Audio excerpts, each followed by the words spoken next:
Saya telusuri di PPATK itu ternyata yang dikorupsi dari 1.500 lebih itu sekitar 510 triliun. Jadi 36% dari proyek strategis nasional itu dikorupsi. Dan itu masuk ke semua pejabat. Diduga kuat juga masuk ke Solo.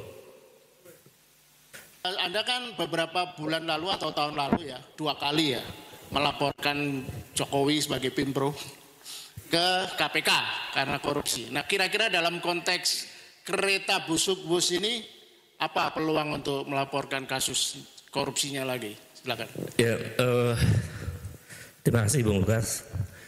Saya kira peluang pembongkaran korupsi bus itu sekarang ditentukan oleh desakan publik yang luas. Jadi saya sudah tidak percaya dengan KPK ya. Saya sudah tidak percaya dengan KPK. Jadi desakan publik adalah kekuatan terbesar untuk memberantas korupsi karena Indonesia ini kalau kita menggunakan perspektifnya Stanislav Andriski sudah masuk kategori kleptokrasi. Jadi negara isinya para maling. Kita bongkar misalnya. Proyek strategis nasional itu secara seluruhnya sepanjang kekuasaan Jokowi sampai awal Prabowo ini itu menghabiskan sekitar 1.515 triliun. Saya telusuri di PPATK itu ternyata yang dikorupsi dari 1.500 lebih itu sekitar 510 triliun. Jadi 36% dari proyek strategis nasional itu dikorupsi. Dan itu masuk ke semua pejabat. Diduga kuat juga masuk ke Solo. Jadi bayangkan 36% dari proyek itu bocor. Lalu apakah itu tidak tepat kalau dikatakan itu kleptokrasi? Saya melihat ini sangat klepto. Di tengah rakyat sedang susah. Di tengah pengangguran terus terjadi. Itu satu, untuk menyimpulkan bahwa betapa kleptonya kekuasaan ini. Yang kedua, seorang sosiolog korupsi, Syed Hussein Nasr yang pertama kali menulis tentang sosiologi korupsi, itu menjelaskan di antara ciri potensi besar korupsi itu adalah kerahasiaan. Jadi kebijakan itu menyimpan kerahasiaan. Sesuatu yang disembunyikan begitu. Saya menduga kuat bahwa ada sesuatu yang disembunyikan tahun 2021 itu tentu bukan persoalan sederhana. Karena pasti pihak Cina itu meminta kejelasan termasuk juga jaminan. Tapi kita nggak punya akses untuk membongkar apakah perubahan peraturan presiden itu ada jaminan khusus. Dalam beberapa studi yang dilakukan oleh beberapa NGO Jerman, meneliti tentang sejumlah kontrak Cina dengan negara-negara Afrika dan Asia. Itu ditemukan kontrak-kontrak tertentu yang rahasia itu. Negara memberikan jaminan khusus kepada Cina itu dalam bentuk tanah misalnya. Kasus Sri Lanka itu ada jaminan 15.000 meter tanah. Yang kemudian ketika Sri Lanka gagal mengembalikan utang, pelabuhan Hambantota di situ diambil alih oleh Tiongkok. Saya khawatir kita ada yang dijaminkan kepada pemerintah atau kalau mereka atas nama China Development Bank ya dan beberapa perusahaan kereta cepat Cina. Jaminan apa yang kita berikan kepada Tiongkok sehingga kemudian sampai kemudian merubah peraturan presiden oleh Presiden Jokowi itu? Saya khawatir jangan-jangan wilayah Halim itu sudah ada yang diagunkan, kira-kira begitu. Ini dugaan saya. Karena perubahan peraturan presiden itu. Kalau kemudian wilayah itu diagunkan, ya kalau kita nggak bisa bayar utangnya, terjebak dalam jebakan utang Cina itu, bisa jadi agunan itu diambil alih. Ada take over dalam pengelolaan kereta cepat dan seterusnya. Nah, itu yang kedua. Yang ketiga, pintu korupsi itu dalam kasus WOS menurut saya itu terlihat dalam pertama markup pembiayaannya yang per kilometer itu jauh beda dengan Cina. Kalau Cina kan di Shanghai ya, itu harganya sekitar 52 juta dolar. Di Indonesia sekitar 17 juta dolar ya. Kebalik. Indonesia 52 juta dolar, di Cina sekitar 17 sampai 18 juta dolar ya. Jadi jauh perbedaannya. Selisihnya hampir berapa itu? 2-3 kali. Ya 2-3 kali lipat. 300% gitu. Jadi harganya tidak rasional sejak awal gitu.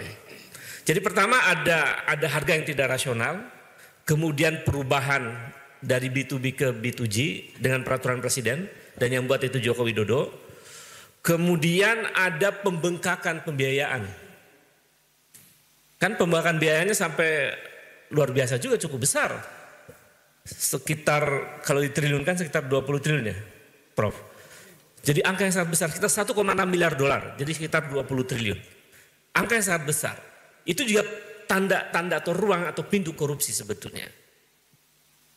Nah, semua itu kemudian kita punya hope kan ketika kemudian Purbaya melontarkan nggak mau tanggung jawab soal utang di APBN, nggak mau bayarin itu dan seterusnya. Tapi kemudian Prabowo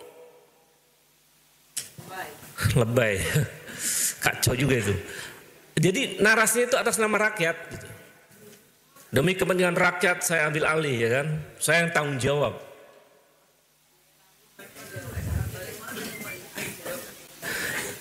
Saya cermati narasi Prabowo ini, saya lagi menahan diri karena terlalu banyak kasus korupsi di Indonesia ini, rusak sekali Republik ini. Jadi Prabowo ini ada dalam sejarah Yunani itu Plato kalau nggak salah ya, ini Bung Lukas saya kira paham. Plato pernah membuat satu teori politik selain demokrasi, itu ada namanya di bukunya yang disebut dengan Republik itu, ada namanya timokrasi. Dari kata timo dan krasi. Jadi kekuasaan yang mengedepankan kehormatan dan kebanggaan-kebanggaan. Dan itu cenderung militeristik. Jadi saya ambil alih itu sebutnya cara militeristik. Saya ambil alih. Untuk apa? Menutupi kesalahan-kesalahan itu. Atas nama rakyat. Saya kira Prabowo perlu ditegur keras. Nggak apa-apa, ini biar aja disiarkan. Perlu ditegur keras. Bahwa ketika Prabowo mengatakan atas nama rakyat dan itu berdampak menutupi kasus korupsi, Prabowo mesti tahu bahwa rakyat hari ini sedang menderita. Bahwa rakyat hari ini susah mencari kerja. Bahwa rakyat hari ini sedang kelaparan. Bahwa ada 9,9 juta generasi Z nganggur. Lalu atas nama rakyat siapa? Kalau kemudian kasus yang begitu tanda-tandanya begitu terang kemudian diberhentikan dengan atas nama rakyat dan dia tanggung. Kalau ditanggung sama dirinya, tapi kita juga curiga uang dari mana Prabowo ya kan? Uang dari mana? Itu nanggung utangnya, bunga utangnya, atau cuman yang kemarin kena tagihan jualan kuda kali? Atau jualan kudanya kan itu. Jadi negara ini bukan paguyuban. Masa urusan korupsi? Ini persoalannya korupsi, dugaan kuat korupsi, lalu dianggap selesai. Nggak cukup dengan narasi itu. Itu bukan seorang leader menurut saya. Jadi Prabowo perlu ditegur keras, ya, kritik keras, karena ini salah. Gitu.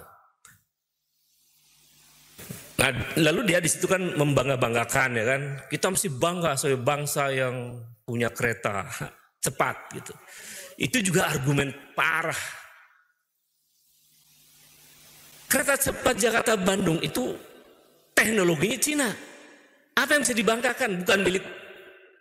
Kalau adik-adiknya Bang Andi sama Bang Indro bikin teknologi kereta cepat dari Jakarta Surabaya yang bikin putra-putra bangsa kita sendiri, baru kita bangga. Ini Cina. Apa yang dibanggakan? Jadi menurut saya salah. Nah, itu yang tadi saya sebut Prabowo terjebak dalam timokrasi itu. Demi kebanggaan tapi justru sebetulnya menyengsarakan rakyat. Betapa banyak proyek-proyek mercusuar pada akhirnya kita mengalami beban berat sebagai bangsa. Nah, jadi Bung Lukas, saya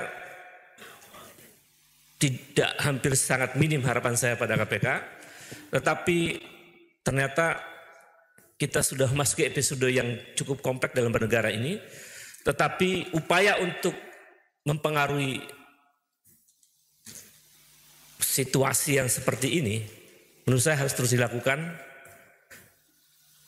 Kalau ada juga pola-pola demokrasi ya. Jadi kekuatan massa nampaknya akan menentukan seberapa besar perubahan akan terjadi di Indonesia. Karena saking rusaknya. Kalau Antonio Gramsci menyebutnya sebagai morbid symptom. Situasi yang sangat sakit negara ini, tapi tak kunjung datang harapan untuk sembuh. Maka pada posisi itu menurut saya gerakan rakyat, gerakan civil society menjadi sangat penting untuk melakukan perubahan besar di Republik ini. Terima kasih. Assalamualaikum warahmatullahi wabarakatuh. Ya, tepuk tangan untuk Bu Erina. Ketika ada sesuatu yang tidak benar, kita suarakan. Ya bagaimana semua terangin dia sedumu ini? Ini manusia pecundang yang sangat merugikan bangsa kita ini. Saatnya jadi member eksklusif di channel YouTube Official iNews. Tantang lagi para tambah sumpah di atas Al-Quran. Dia pengen masuk TV. Konten-konten premium yang tidak tayang di TV. Live interaction. Halo pemirsa iNews, ini baru selesai. Emoji dan badge spesial. Reakses konten pilihan. Klik YouTube Official iNews. Join member hanya Rp10.000 per bulan.